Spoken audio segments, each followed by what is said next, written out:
Hello, nono ano, Teacher Catley aqui. How are you today? Are you okay?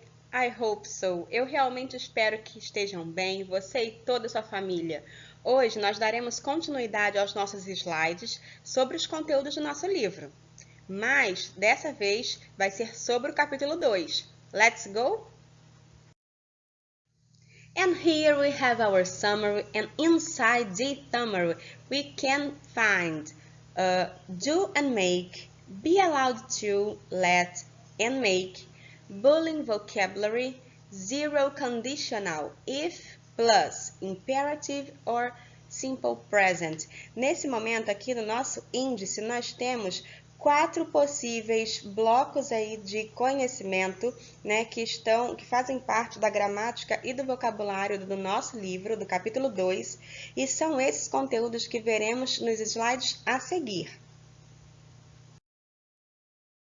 Hey, hurry up! Our class is coming! Don't be late! Queridos, foi-se o tempo em que a gente falava sobre o verbo to do, o verbo do, fazer, como um verbo que apenas representava ações sobre coisas intelectuais. Nada mais, nada menos do que o do foi nos mostrando que utilizávamos para muitas expressões feitas, prontas, como diversas formas como nós temos aqui abaixo. Por exemplo, do a favor, do your hair. E aí a gente começou a perceber, poxa, do your hair, né, arrumar o cabelo, fazer o cabelo, não tem nada de tão intelectual nisso. Então, por que associar apenas o verbo to do a esse tipo de feito? Então, a gente ampliou um pouco o nosso olhar e o nosso conhecimento e aplicamos aqui as seguintes observações. A gente pode começar a entender também que o to do ele pode vir a estar associado a fazer coisas não palpáveis, sim, tarefas intelectuais também, mas é importante que fique associado também que o verbo to do vai ser fazer ou executar ações que não comecem do zero, que não seja a produção de algo novo. Porque, por exemplo, os cabelos eles já estão devidamente, né, na pessoa. A lição de casa, o enunciado e as questões também já estão ali prontas. Então, é como se a gente realmente desse execução, fizesse a ação de coisas que já estão ali mais ou menos arrumadas, prontas para que sejam colocadas em prática. Então, é importante associarmos o verbo to do quando alguém comenta sobre a performance, né, de uma ação, quando alguém realmente pratica uma ação, uma atividade, uma tarefa, um trabalho e prioritariamente não comece do zero, ou seja, produção de algo novo. Diferente do verbo to do, o verbo to make, que também é fazer, né? Também tem esse significado de fazer, este sim, ele vai trazer para nós uma ideia de performance também de uma ação, da criação de algo, mas dessa vez alguém pode produzir algo do zero. A gente antigamente tinha a ideia de que o to do ficava com a parte de fazer coisas intelectuais e o make de fazer coisas com as mãos, coisas em que poderíamos tocar. Isso também cai um pouco em desuso, porque quando a gente diz, por exemplo, make a decision, make some friends, a gente não vai pegar e fazer uma pessoa ou fazer a decisão em si, mas a gente começou a perceber então que dentro dessa mesma regra de do e make havia algumas exceções. Então é importante que a gente reformule o nosso pensamento. Todas as vezes que falamos sobre o verbo to make, que é o verbo fazer, nós temos que ter a ideia de criar algo, de produzir, de transformar também, talvez, uma coisa em outra. E geralmente está associado, sim, à criação, né, de coisas, mas também a começar algo do zero. E para complementar aqui o nosso momento gramatical de hoje, do nosso capítulo 2, aqui do nosso livro de língua inglesa, nós temos a estrutura be allowed to. Be allowed to é uma expressão já bem montadinha, né, com o verbo to be, com o verbo to allow e essa preposição.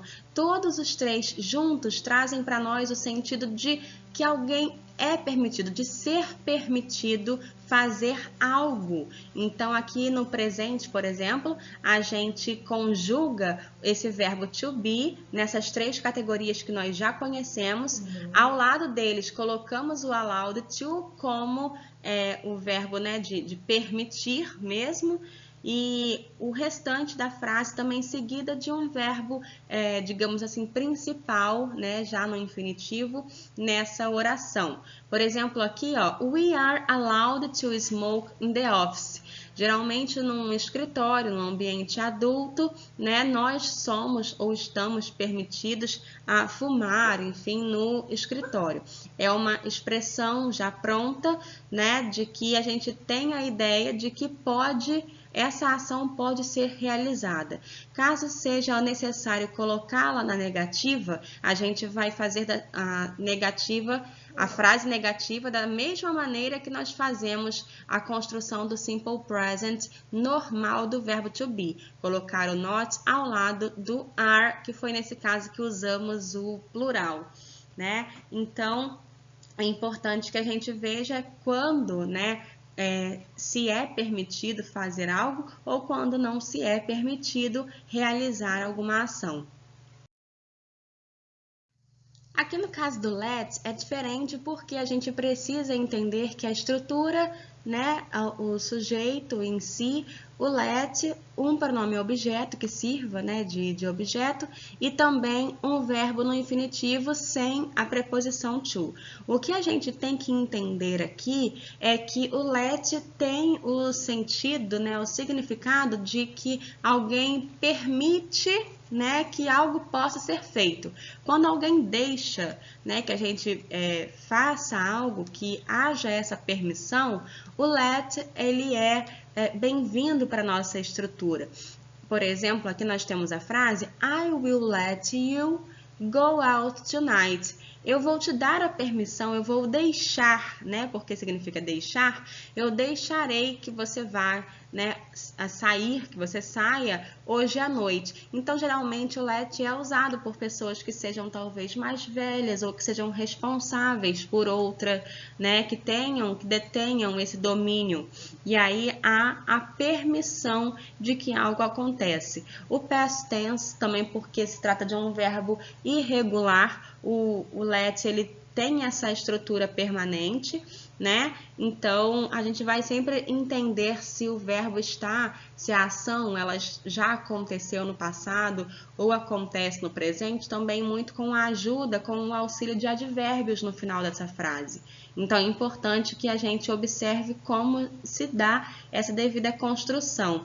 Portanto, aqui o let é usado para deixar, para que seja permitido, né, que algo possa ser feito. E por fim, nós temos essa estrutura com o make, que é a frase quando a gente inicia, geralmente com um pronome pessoal do caso reto, com um subject ou um nome próprio, enfim, a gente coloca o make estrategicamente aqui posicionado. Nós temos geralmente um pronome que vai funcionar como pronome objeto e também um verbo no infinitivo. Nesse caso, o infinitivo sem a preposição, tá bom?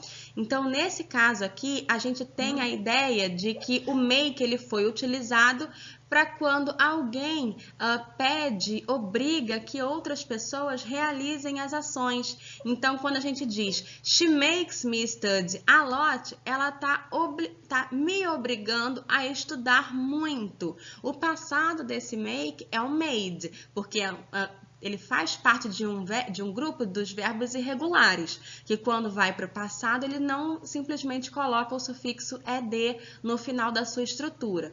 Então, makes aqui, ou make, é justamente quando a gente tem a ideia de fazer, né, dar ordens, fazer com que a outra pessoa seja obrigada, né, induzida a realizar as ações. She makes me study a lot. She makes me apologize to someone. Ela me fez pedir desculpas a alguém. Então, é importante que a gente tenha em mente a estrutura e também a combinação do sentido, do significado do make nesse contexto. At this slide we have bullying vocabulary. Aqui nós temos algumas palavras, né, que compõem o vocabulário desse assunto que cada vez mais tem sido alvo, né, de discussões nas escolas e em vários lugares onde há essa aglomeração social, que é o bullying. Nesse momento, a gente selecionou aqui pelo menos 6 expressões que podem ser utilizadas quando o assunto for o bullying. Por exemplo, gossip about someone. Quando a gente fala por trás, né, sobre alguém, quando a gente faz alguma fofoca sobre alguma pessoa. Fight with someone, quando a gente briga também, né, uma atitude que não é muito legal. O play a joke on é uma expressão já pronta que significa fazer piada sobre ou com algumas pessoas. Threaten também a gente entende por fazer ameaças, ameaçar alguém. E tease, fazer provocações.